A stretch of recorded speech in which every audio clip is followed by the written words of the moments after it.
Is that Joe Pfeiffer?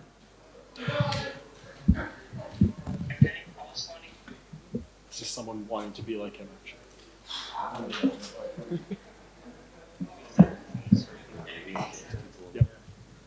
Well, Sean, front right here.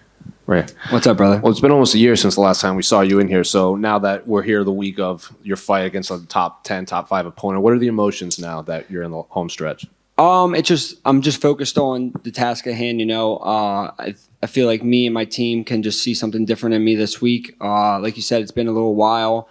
I wasn't happy with my performance last time out. I had a nose surgery, so I've been busy, and then I got right back to training. I've been trying to get a fight. I wanted to fight before this. It was just I was having a hard time getting an opponent, but now we're here. I got an opponent. I had the best training camp of my life, and I'm ready to put on the best performance of my life. Were you offered any other opponents besides Belal in this long layoff? No. After the No. The only I was offered somebody right after my Chiesa fight, but that was when my nose was all jacked up. So I got my nose fixed, and then I wasn't offered anybody prior to that. And looking at Belal, his last few opponents, I feel like even the odds makers, they tend to favor his opponents, and he still comes out victorious. So I'm curious, what have you made of his run the past few years? It's a good run. Don't get me wrong. He's fought good guys, but even if you look at the grappler that he fought, Damian Maia is a jiu-jitsu guy. He's not a grappler. He's never been good at takedowns. His takedown accuracy was like 23%. The dude was pulling guard and scooting towards people. I'm a different animal of taking people down and controlling them and ground and pound and submissions. And I feel like it's just going to be a lot different. It's going to be something he's never experienced before. Just like how people talk about what Khabib feels like, you don't know until you feel it. These guys don't know until I grab them. They're not going to know what they're in for. So what do you think his most recent opponents have done wrong against Belal? Because obviously Vicente had the win over him before, and then Belal got the victory. Do you think they just overlooked him, like looking past him, or do you just think he just got that much better? Bilal's good. He's good at what he does, but I just think that I'm better at what he does, and I think they just made some tactical mistakes that I'm not going to make.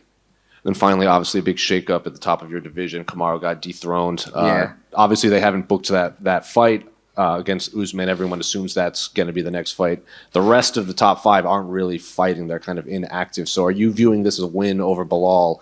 You could be right there, maybe another win away from possibly fighting for the title. 100%, but I'm just focused on Saturday night. But yeah, you're right. I beat Belal. When I beat Belal, I'll be in the top 5. One more, and I'm right in the mix. Sean? Yeah. Is it okay? Yeah. Oh, hi, Sean. What's up, brother? Obviously, you've got Belal on your mind for this weekend, but if you do get past him, is there a specific fight or a matchup that you would like next? To be completely honest, I really don't think much past Saturday night. But anyone in the top 5, there's Gilbert in there. There's so many good guys that I want to test myself against. Colby, I don't know what he's doing. There's a lot of guys who, like he said, no one really knows what's going on. So yeah, I'll beat Belal Saturday. I'll get back to training back in Philly, and whatever they want me to do next, that's what I'll do.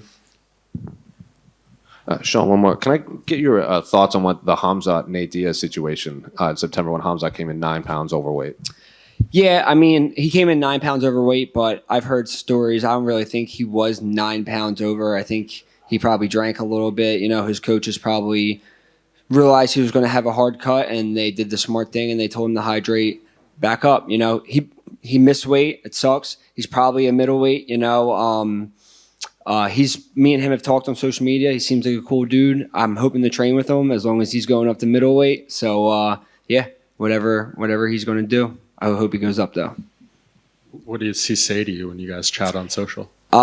He just told me this week. He just said, "Good luck, brother. Smash this boy." Nice. With Belal training, with Khabib, he says he can't lose with Khabib in his corner. Do you think he's putting himself under, an unnecessary pressure kind of by adding that element into this? Yeah, 100%. He's not Khabib. Islam's not Khabib. None of these guys. Khabib's Khabib, and Khabib's lost as a corner man, and he's going to lose again on Saturday night. Guys in Khabib's camp have lost. So the only one who's undefeated is Khabib. Belal's not undefeated, and he's going to catch another L on Saturday. He seems to think, his pressure is going to be too much for you. What's the moment we're going to see in the fight where, something has to give, right? When you guys come at each other. So, like, what's going to be the deciding factor there? He's going to try to take me down, and he's going to run into these hips and realize this boy don't move, and he's going to realize it's going to be a long night. Good stuff. Thank you, man. Thank you, brother. Hi, Sean. Sean here. What's up, brother? The last win was a big one against Mike Chiesa. Yeah. Then you called out a top 10, top 5 fighter. How did this fight materialize? How difficult was it for you to get this fight? And where do you see this fight playing? Because both you guys are grappling heavy. Do you see this fight playing out on the feet? Yeah, so the first part of your question, I was just having a hard time getting a fight. I've had a few guys in the top 10 say no to me, which, I mean, they're playing the game right. You got to be smart about who you go with, so I'm not mad about that. And then I kind of was asking for the Belal fight on social media, and I was driving to strength and conditioning one day, and I got an email from my manager and an email from the UFC that this was the fight. So it kind of worked out really good. And then I think the fight's going to play out everywhere. It's going to be an MMA fight. We're gonna strike. I'm going to outstrike them. We're going to grapple. I'm going to outgrapple them. We're going to go against the fence, and I'm going to take them down. And if I want to let them back up, I'll let them back up. But it's going to play out on my terms, not his. Thanks, Sean. Thank you, brother. Yeah, I know you previously just mentioned that obviously you're focused on Saturday, but I just want to get your thoughts on Leon Edwards versus Kamaru Usman, the trilogy. Who you think's going to win that? Yeah, I mean, if you look at the fight, Kamaru was winning the entire fight until he wasn't, Obviously, he lost the first round. He got taken down. And then it looked like he was on his way to a decision and one little mistake, and that was that. But I think when they do fight again, I think Kamaru will take it. I just think he's a better overall fighter. Cool. Thanks, dogs.